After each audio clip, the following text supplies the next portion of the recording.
Ondelatte raconte. Christophe Ondelatte. Je vous en ai raconté des horreurs depuis plus de 20 ans. Mais l'histoire d'aujourd'hui, c'est le pompon. Car c'est l'histoire d'un gamin de 14 ans, Alexandre Janka, tué à coups de marteau en 2011 à Pau dans les Pyrénées-Atlantiques et dont le corps a été démembré. 14 ans. Avec un mobile, vous verrez, dérisoire, misérable, terrifiant. J'ai écrit ce terrible récit avec Thomas Audouard, réalisation Boris Paczynski. Europe 1, Christophe Ondelatte. Le début de cette histoire va vous toucher, c'est sûr. Surtout si vous êtes parents d'adolescents. Car c'est l'histoire d'un papa qui donne l'autorisation à son fils de 14 ans de sortir avec des copains, qui lui donne 1 heure de retour, tôt, et qui ne le verra jamais rentrer. C'est une angoisse assez courante chez les parents d'ados, qui se disent d'un côté, il faut que jeunesse se passe, et de l'autre, oui mais quand même c'est un gamin. Et la vie ne fait pas de cadeaux. Ça se passe à Pau, dans les Pyrénées-Atlantiques, un dimanche de juin 2011. Le gamin s'appelle Alexandre Janka. Les parents sont divorcés et il passe le week-end chez son père. Alexandre a donc 14 ans et il se tient sur ce fil sur lequel se tiennent les gamins de cet âge-là, quoi. Une bouille d'enfant et le premier duvet d'une moustache. Papa, s'il te plaît, cette fête, tous mes copains ont le droit d'y aller, pas moi. Ok, je te rappelle quand même que t'as 14 ans, Alex. Alors ok, je vais te laisser y aller, mais t'es de retour à 8 heures. 8 heures, c'est nul. Allez papa, au moins jusqu'à 10 heures, s'il te plaît. Elle a lieu où, cette fête? Au quartier Saragosse. Bon, ok pour 10 heures, mais pas 1 minute de plus. T'as intérêt à être à l'heure. Et donc, en début d'après-midi, Alexandre grimpe sur son vélo et va rejoindre ses copains. À 21h50, 10 minutes avant l'ultimatum, il envoie un SMS à son père. « Papa, j'ai pas encore bouffé, mais je rentre au plus tard à 23h. » Et à partir de là, plus rien. À 23h, pas d'Alexandre. Le père l'appelle sur son portable. Messagerie. Il se dit qu'il doit plus avoir de batterie. Et après, il se dit, il a dû rester dormir chez un copain. Il rentrera demain matin.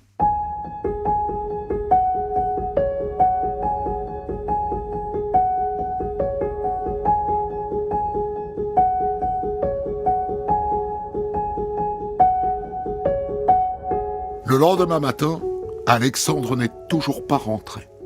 Et le père commence à paniquer. Alors il se met à chercher dans les rues de Pau. Ça dure toute la journée. Et en fin d'après-midi, il faut bien qu'il prévienne son ex-femme, la mère d'Alexandre. Elle est censée le récupérer ce soir à 19h. On a un problème, Valérie. Qu'est-ce qui se passe? Alexandre n'est pas rentré depuis hier soir. Je sais pas où il est. Et son téléphone ne répond pas. Tu sais avec quel copain il était hier soir? Non. Et toi? Moi non plus, Philippe. Bon, écoute, il a quand même 14 ans, quoi. Il faut prévenir la police. Je m'en occupe.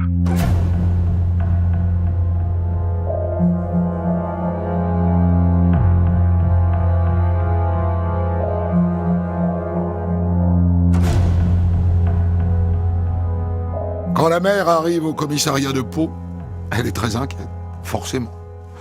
Plus que les policiers, en tout cas. Et vous savez ce que c'est à cet âge-là? Ils font souvent des fugues et puis finissent par rentrer. Vous êtes divorcé avec le père de l'enfant, c'est ça? Parce que ça peut être un motif de fugue, ça, vous le savez? Non, c'est pas possible. Ça fait 10 ans qu'on est séparés, ça se passe bien, il y a pas de problème de ce côté-là. Et puis une fugue, c'est pas du tout son genre. C'est un gamin, il est bien dans sa peau. Il va à l'école? Oui, il est en 5e. Je vous le redis, c'est pas un gamin à problème. C'est pour ça que c'est inquiétant. Comment ça se passe? C'est vous qui avez la garde? Oui, et son père l'a un week-end sur 2. Mais ça arrive à Alexandre d'aller chez lui dans la semaine. Vous voyez, il y a pas de problème. Pendant ce temps, le père continue à parcourir les rues de Pau dans tous les sens. Et à 50 mètres de chez lui, 50 mètres, accroché à un poteau, il découvre le vélo d'Alexandre. Mais qu'est-ce qu'il fiche là, ce vélo? Qu'est-ce qu'il fiche dans la rue si près de chez son père? Il prévient tout de suite la mère. Ouais, accroché à un poteau, tout près de la maison, je te dis. D'accord. J'arrive, on va aller voir les gens du quartier, savoir s'ils ont fait quelque chose. Ok, je t'attends. Mais dans le coin, personne n'a vu Alexandre. Ni aujourd'hui, ni hier.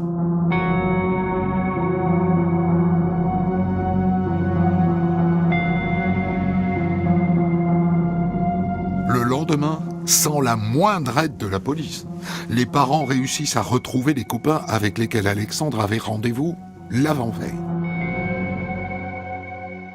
On s'est retrouvés au skatepark, il était quoi, 3 heures? Après, vers 5h30, on est allé à la fête du quartier Saragosse. On y est resté, je dirais, jusqu'à 7h. Et après, on est allé chez une copine qui faisait une fête chez elle. À quel endroit? Courlioté. D'accord. Il y est resté jusqu'à quelle heure, cette soirée? 11h moins le quart, je dirais. Il a dit qu'il fallait qu'il rentre. Et il est parti. Depuis le Courlioté, où avait lieu la fête, Alexandre n'avait que 1,5 km à parcourir à vélo pour rentrer chez son père.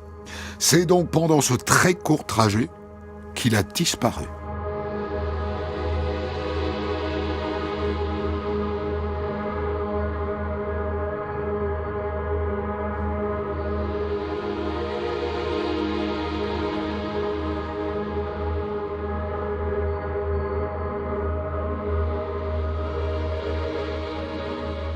Exaspérés par le manque de mobilisation de la police, les parents décident d'alerter la presse locale. Le lendemain apparaissent des articles dans Sud-Ouest, dans l'Éclair des Pyrénées, dans la République des Pyrénées, avec une photo. À partir de ce moment-là, bien sûr, la police et le procureur ne peuvent plus faire l'autruche.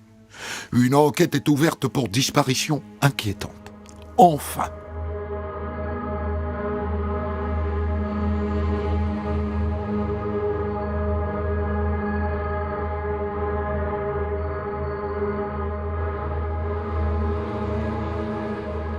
Dans les 2 semaines qui suivent, les policiers font le tour de toutes les maisons et de tous les immeubles qui jalonnent le parcours d'Alexandre entre la fête et chez lui.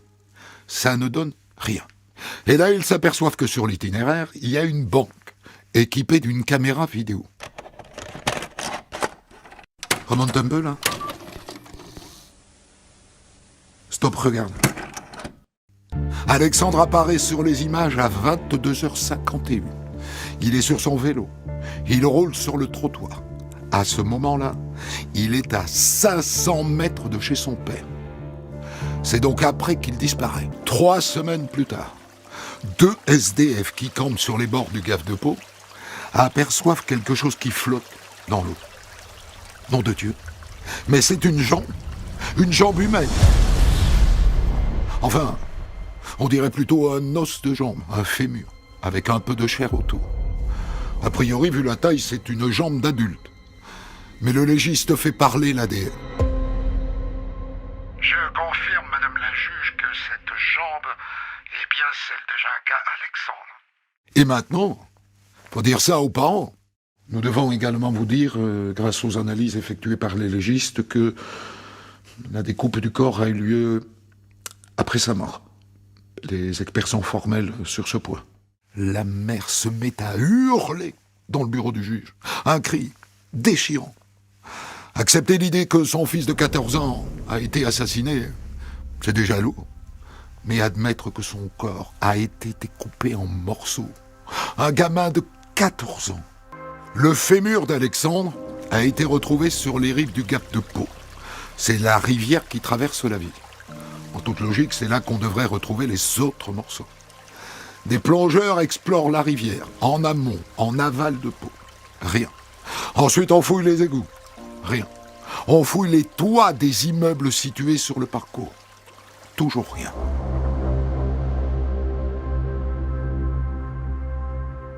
Dis, tu te souviens, juste avant l'été, il y a eu des travaux dans le Gave. Ils ont construit une digue provisoire. Tu vois de quoi je parle? Ouais, continue. Eh bien, ça représente des tonnes de gravats et de terre, cette digue. Je me dis que les restes du corps sont peut-être enterrés dedans. Pourquoi pas? Mais pour fouiller, il faut qu'on obtienne l'autorisation de détruire la digue. Tu vois, la pataquès. Ça prend un peu de temps. Mais ça y est, l'autorisation de fouiller la digue vient de tomber. Les pelleteuses passent à l'action.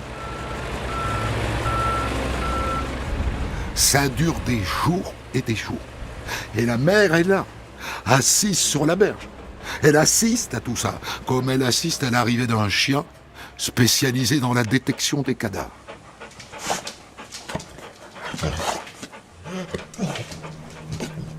Et au bout de plusieurs jours de fouilles, le chien marque, comme on dit.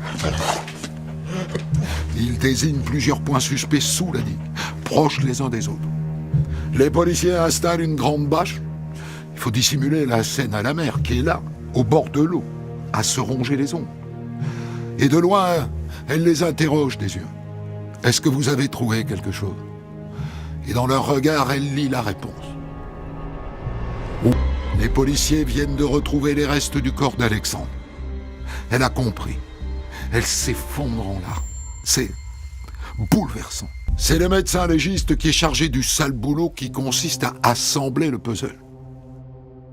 Bon, la première chose, c'est qu'il manque des morceaux. Nous avons l'essentiel du corps, et notamment la tête et le tronc, mais pas l'intégralité. Deuxième chose, nous avons observé les découpes, et c'est assez étonnant. Le corps de ce jeune garçon a été découpé un peu comme on découpe une bête, vous voyez. Et donc je partirai bien sûr l'hypothèse que la découpe a été faite par un chasseur. Enfin, quelqu'un qui a l'habitude de découper du gibier. Et alors les causes de la mort, docteur? Des coups portés sur le visage. Le visage est totalement enfoncé, quasiment entièrement détruit. Une idée de l'arme utilisée? Je dirais des coups de marteau ou des coups de masse. Enfin, quelque chose comme ça. C'est une folie. Ce gamin de 14 ans a été tué à coups de marteau ou de masse portés sur le visage et son corps découpé ensuite comme on découpe un sanglier. Qui a tué Alexandre? Et d'abord, où a-t-il été tué? On a un indice, le vélo. Je vous rappelle qu'on a retrouvé le vélo dans une rue à 50 mètres de chez le père, attaché à un poteau. Pourquoi attaché? C'est un mystère. Quoi qu'il en soit, on peut penser que le meurtre a eu lieu tout près, dans cette rue. Bonjour madame, police judiciaire, nous enquêtons sur le meurtre du jeune Alexandre Junca. Est-ce que vous avez été témoin de quoi que ce soit ce jour-là? Ou plutôt ce soir? Non. Alors les policiers fouillent certains appartements. Et puis on est tout près des Halles de Pau. C'est un repère de SDF. Il y a pas mal de squats dans le coin. Alors ils les fouillent aussi. Autant on pouvait reprocher quelque chose à la police au tout début de l'enquête, autant là, rien à dire. Ils déploient une énergie considérable. Mais en vain. Dans le quartier, les policiers n'ont rien trouvé. Pas un indice. Et ça dure comme ça pendant des mois. Et pendant tout ce temps-là, excusez ce détail sordide, le corps d'Alexandre, enfin les morceaux de son corps, sont conservés dans les frigos de l'Institut médico-légal. Mettez-vous à la place des parents. On ne leur rend le corps de leur fils qu'en juillet. En juillet 2012. C'est-à-dire plus d'1 an après la découverte du cadavre démembré d'Alexandre. Nous allons vous rendre le corps, messieurs, dames, sous la forme de 2 sacs distincts que vous pourrez disposer dans le cercueil. L'un contient donc les ossements et l'autre les organes et les chairs. 2 sacs, le mou d'un côté et le dur de l'autre. Du début à la fin, cette histoire est un cauchemar. Et puis donc ont lieu les obsèques. Enfin, un monde fou y assiste. Et comme souvent à l'entrée de l'église, il y a un livre de condoléances. Et à la fin, ce livre, on le remet aux parents. Et les parents le lisent. Ça leur fait du bien, tous ces messages. Et il y en a un qui les intrigue. Regarde ce message. Celui qui t'a fait ça agit 6 pieds sous terre, signé Mike le SDF.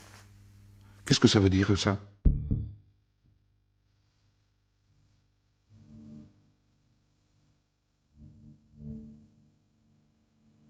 Ça veut dire que quelqu'un sait quelque chose. Il faut donc le retrouver dardard, ce SDF qui se fait appeler Mike. Et ça ne prend pas beaucoup de temps, car le loulou est connu des services, comme on dit. Le voilà face au policier, un gars avec une tête de hareng, qui vit sous curatelle.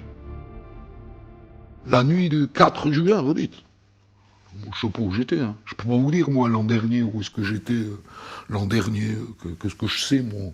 De toute façon, le type ne sait ni lire ni écrire. Il n'a pas pu écrire le message sur le cahier de condoléances. Et les gars, j'identifie un autre gars dans le quartier des Halles qui s'appelle Michael, mais il y a des mecs qui m'ont dit que ça lui arrive de se faire appeler Mike. C'est un SDF. C'est pas vraiment un SDF, il vit plus ou moins avec une fille qui s'appelle Fatima et qui habite à 100 mètres des Halles. Alors je me suis rencardé sur cette fille, bon, c'est une toxico, elle travaille pas mal du chapeau, hein. Eh ben on va aller le cueillir chez lui, le zozo. Ah, pas besoin. Figure-toi qu'il est en prison. En prison? Et on sait pourquoi. Oui, capitaine, on le sait. Il est en prison parce qu'il s'est battu avec un SDF à coups de marteau.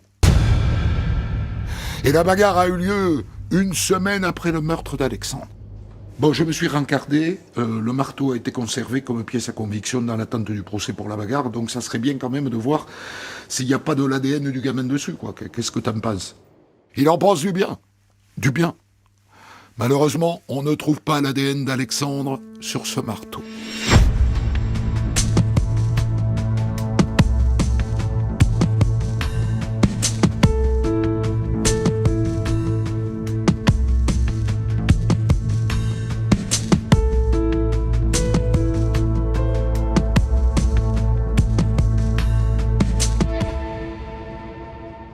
Bon, j'ai demandé le relevé de son portable. Le soir du meurtre du jeune Alexandre, il a passé des appels toute la nuit, jusqu'au petit matin. Et il appelle qui? Eh bien, il appelle sa copine Fatima, plusieurs fois, et aussi un certain Claude. Il l'appelle à 9 reprises, ce soir-là. Ce Claude est un retraité de 70 ans, qui vit dans la campagne à 40 km au nord de Pau. D'après le relevé de son téléphone à lui, il n'a pris connaissance des appels et des messages de son copain Michael que le lendemain, à 13h. Et 1 heure après, il était sur place, chez Fatima. Ah, un détail. C'est un chasseur, Claude. C'est un chasseur qui sait découper des bêtes.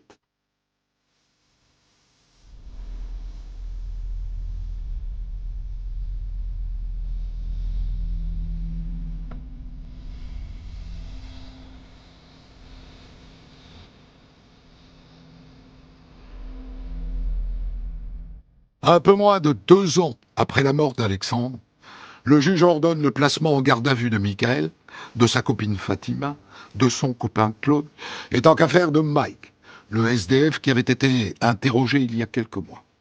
Chacun d'entre eux est interrogé dans un bureau séparé. Bon alors, votre nom c'est Barrel. Michael Barrel. Vous écrivez ça comment? Eh ben, B-A-E-R-H-E-E-L.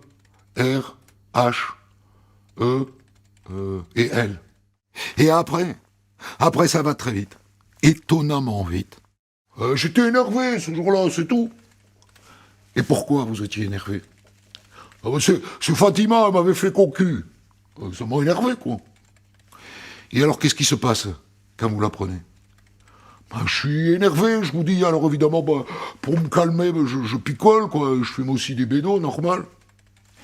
Et après, alors, après, je vais marcher dans le quartier, et vous tombez donc sur le jeune Alexandre, hein? Oui, voilà, quoi, je l'ai croisé, comme j'étais énervé, quoi, je l'ai frappé. Frappé comment, monsieur? Dans mon souvenir, D'abord avec les mains, puis enfin avec les poings. Et après j'étais trop énervé, alors j'ai pris le marteau.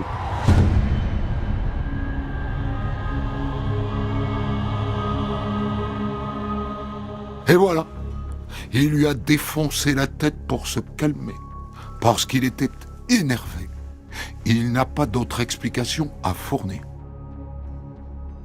Et alors, qu'est-ce que vous avez fait du cadavre?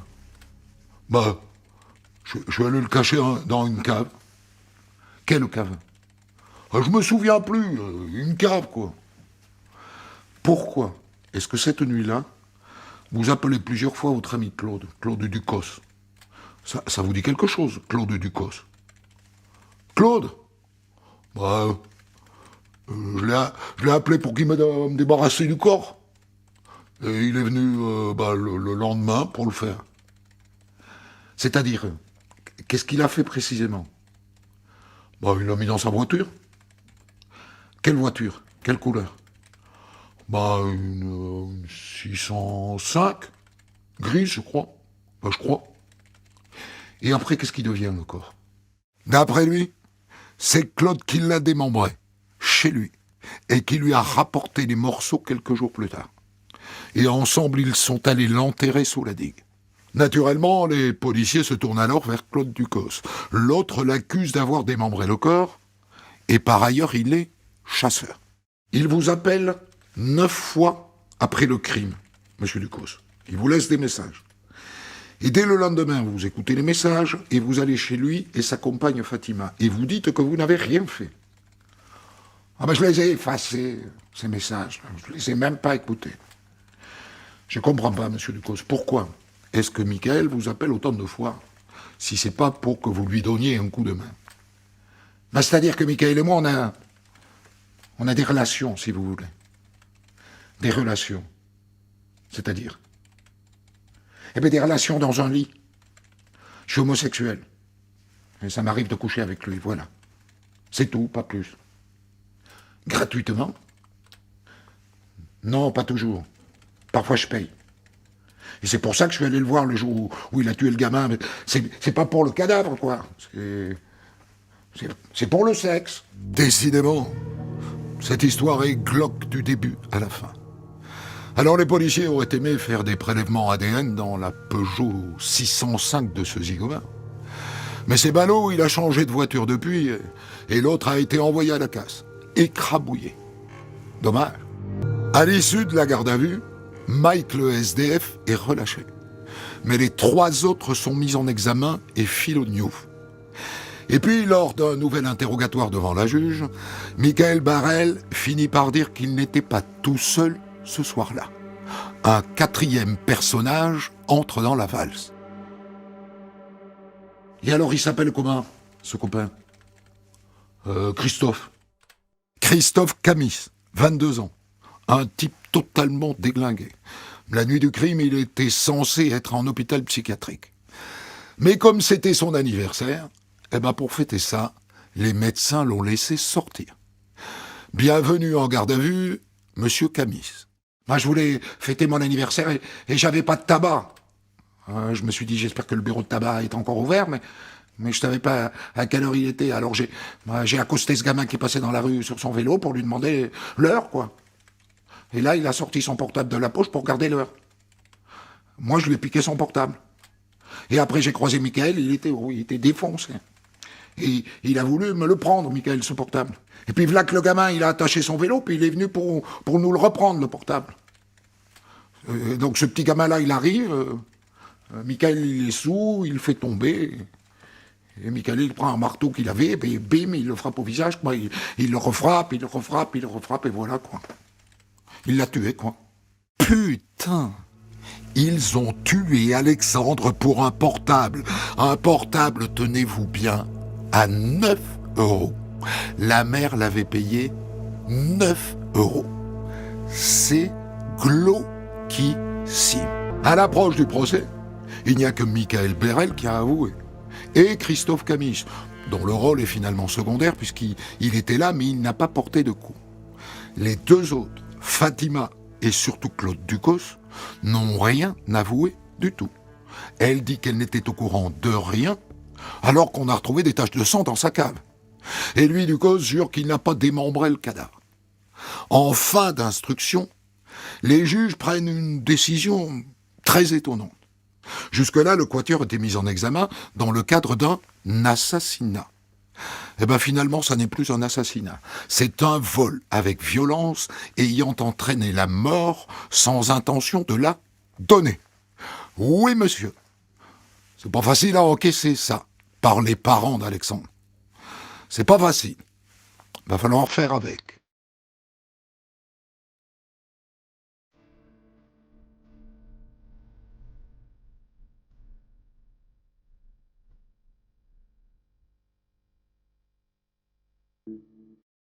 Le procès s'ouvre devant la cour d'assises de Pau en juin 2016, 5 ans après la mort d'Alexandre Janka. Au cours du procès, le président tente un coup. Il veut déstabiliser les accusés, et surtout Ducos, qui n'a pas avoué le démembrement de cadavre. Nous allons visionner les images des restes humains collectés par les services de police. Monsieur le greffier, allez-y. C'est insoutenable. Insoutenable. Mais Ducos, le chasseur, ne moufte pas. C'est à la toute fin du procès qu'a lieu le moment clé. Michael Bérel est debout dans le box et pour la première fois, il raconte qu'Alexandre était encore vivant quand il l'a ramené chez sa copine Fatima. Ouais, il respirait encore. Même à un moment où il a ouvert les yeux, il pleurait même. Il criait même. Même que Fatima lui a donné un médicament. Mais moi, ça m'a énervé, quoi, ça m'a rendu fou. Alors j'ai repris le marteau. Et je l'ai frappé jusqu'à ce qu'il meure. Vraiment, quoi. Voilà. Tout ça, c'est la vraie vérité. C'est la vérité, sans doute. Mais elle est insupportable. Pour les parents, pour les jurés, pour les gens dans la salle, et aujourd'hui pour vous, et pour moi. Cette histoire n'est qu'horreur jusqu'au bout. Michael Bérel prend perpétuité. Son copain Christophe Camille s'est condamné à 15 ans. Fatima Enadja ne prend que 3 ans pour non-dénonciation de crime. Et alors Claude Ducos, le dépeceur, eh bien asseyez-vous parce que c'est stupéfiant. Il ne prend que 3 ans pour destruction de preuves et atteinte à l'intégrité du cadavre. Glups! Et en plus, le couillon fait appel. Mais en appel, sa peine est confirmée. Et voilà, fin de cette histoire sordide, avec une grosse pensée tout de même pour les parents d'Alexandre. Pour commenter son histoire du jour, Christophe Ondelat reçoit un invité, acteur direct de son récit. Je vous ai raconté le meurtre en 2011 à Pau d'Alexandre Janka, 14 ans, tué par un marginal qui s'appelle Michael Bérel, assisté d'autres marginaux, dont un certain Claude Ducos qui a démembré le corps de l'adolescent. Et je débriefe cette histoire avec vous, maître Emmanuel Leverbe du barreau de Pau. Vous étiez dans ce dossier, maître l'avocate de Philippe Janka, le papa d'Alexandre, qui est décédé aujourd'hui. De désespoir ? Lentement, je pense, de désespoir, oui. Je voudrais qu'on commence, maître, par un commentaire sur le verdict. La peine de Michael Bérel est logique, il prend perpète. Mais quand Claude Ducos, qui a démembré le cadavre, ne prend que 3 ans, on est d'accord que c'est stupéfiant. Alors, c'est à la fois stupéfiant, effectivement, mais ça a été un gros travail aussi, d'explication auprès des parents. Claude Ducos n'était renvoyé que pour des faits délictuels, puisque les faits qu'il avait commis étaient commis post-mortem, et c'est une infraction délictuelle qui est punie d'un maximum de 3 ans. Donc il prend le max de ce qu'il a fait. Il prend le maximum de ce qu'il a fait. Et il n'y avait pas moyen de rajouter un peu de barbarie là-dedans pour sortir du délictuel ? Toutes les atteintes à l'intégrité d'un cadavre sont nécessairement des faits délictuels. Et ça a été longuement discuté. Je crois que les magistrats ont aussi cherché de leur côté à trouver une porte d'entrée pour aller plus loin, mais hélas, légalement, il n'y avait pas. Et le père, il encaisse ça comment? Alors, le monsieur Ginca, qui est effectivement décédé en juin l'année dernière, a été d'une dignité et il a toujours fait confiance à la justice. C'est-à-dire qu'à partir du moment où on lui fournissait les explications, il mettait un temps à les encaisser parce qu'il y a des choses qui sont effectivement difficiles à entendre. Mais là, il était assez légaliste et à partir du moment où on lui expliquait que c'était comme ça que ça devait se passer, il a respecté la décision judiciaire. Et il a été comme ça du début à la fin. Et la maman aussi, d'ailleurs. C'est votre boulot à vous que d'expliquer ça? Oui, ça a été un travail d'explication dès l'annonce du décès d'Alexandre qui intervient fin juin 2011, puisque jusque-là on ne sait pas s'il est décédé. Oui, ça a été un travail d'explication systématique et de tous les éléments du dossier, notamment des éléments médico-légaux, des qualifications juridiques qui sont retenues à la fin, de l'évolution du dossier. Ça a été un gros travail d'explication, mais on avait face à nous aussi des gens intelligents et qui comprenaient aisément en plus. Alors moi je comprends pas aisément quand même la qualification qui est retenue par les juges d'instruction, qui est donc vol avec violence ayant entraîné la mort. J'avoue que j'ai du mal à comprendre. C'est une décision qui nous a aussi surpris au début, mais l'objectif qui était annoncé dans l'ordonnance de mise en accusation et par-delà par le procureur de la République, c'était de réussir à faire tomber Baërel pour une peine à perpétuité. Et sur l'assassinat, il y aurait pu y avoir un débat sur la préméditation. Ah bah attendez, parlons-en justement. Donc, Mickaël Baërel tue Alexandre alors qu'il est vivant après les premiers coups portés sur les lieux. Oui. Il le tue alors qu'il a été ramené chez sa copine Fatima et qu'il s'aperçoit qu'il est encore vivant. On l'a là, la préméditation, il est vivant, je vais le tuer. Je suis d'accord avec vous, mais ces derniers éléments que vous précisez, comme quoi, effectivement, Alexandre, c'est des éléments qui sont apparus lors des débats. Ouais. Donc, antérieurement, la qualification était figée. Ça peut être choquant parce qu'on se dit vol avec violence ayant entraîné la mort sans intention de la donner, on a frisé la correctionnelle. Ça aurait pu échapper à la cour d'assises. Non, pas dans un dossier comme ça. C'est les coups mortels, de manière générale, les coups mortels vont en cour d'assises. Surtout sur un dossier, sur un mineur, compte tenu du contexte et de ce qui s'est passé après le décès d'Alexandre. Ça ne pouvait pas ne pas aller aux assises. Je crois que la volonté du procureur de la République, c'était justement d'aller aux assises et d'obtenir cette condamnation maximale. Alors il prend perpétuité parce qu'il est possible de prendre perpétuité dans la mesure où le gamin était mineur. Oui. Et où il y a de la barbarie. Voilà. C'est ça. Alors il faut que vous nous parliez quand même de ces marginaux que sont donc Baërel, Camis et Fatima et Nadja. À quoi est-ce qu'ils ressemblent? Quel genre d'humains sont-ils? Alors, Fatima et Nadja a des troubles psychiatriques énormes. Mais également, alors dans des éclairs de lucidité, elle peut être pertinente, on va dire. Elle est toxicomane? Elle est déclarée toxicomane, alcoolique, oui. Très marquée physiquement pour son âge. Oui. Elle porte sur elle, sa pathologie psychiatrique. On ne peut pas se tromper en la voyant.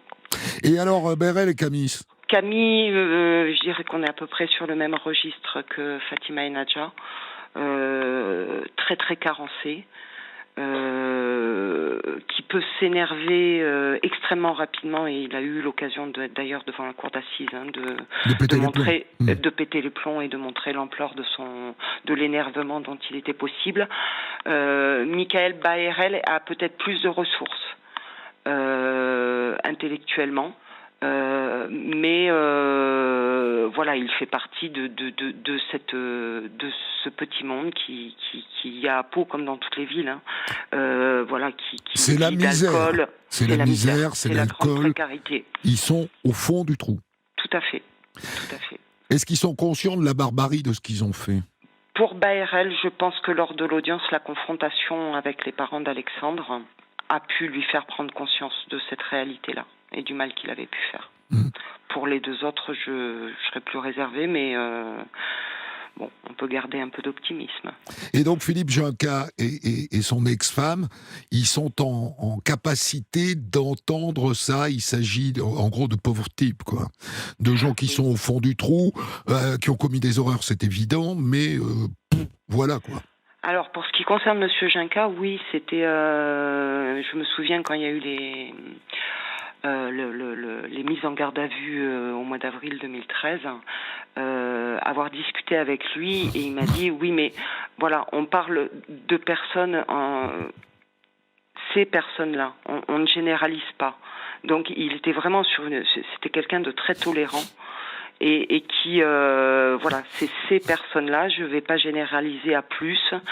Et c'est effectivement, et lors du procès, il y a eu des moments quand même très forts de la part des parents d'Alexandre, dans cette prise de conscience de ce milieu qui est extrêmement précaire et extrêmement pauvre, intellectuellement, physiquement, etc. Mais on avait vraiment des parents d'une dignité, d'une pudeur et d'un respect de l'autre. C'était quelque chose d'extrêmement émouvant. Et c'est rare quand même, hein, des parties civiles qui sont capables d'entendre et de comprendre que les auteurs du crime sont aussi des victimes, d'une certaine manière. Oui, et il y a eu des échanges, alors pas directement, entre la maman d'Alexandre et Michael Berel. La maman d'Alexandre a eu un rôle important pour amener Michael Berel à raconter ce qui s'était vraiment passé et ce qui intervient en fin de procès d'assises. Mais on a vu aussi les parents d'Alexandre aller voir le père de Michael Berel, qui a été amené à témoigner. En tête à tête. À la fin de son audition. C'est fou, ça, c'est rare, hein. Oui, c'est rare. On est vraiment sur une famille, et toute la famille, hein, la famille maternelle d'Alexandre et la famille paternelle, ce sont des gens exceptionnels. Nourris de quoi? D'humanisme? De christianisme? D'humanisme, essentiellement. Oui, beaucoup d'humanisme. Et Ducos, alors? Il est différent des trois autres ou pas? Il est plus vieux? Il est plus vieux, c'est pas du tout le même milieu.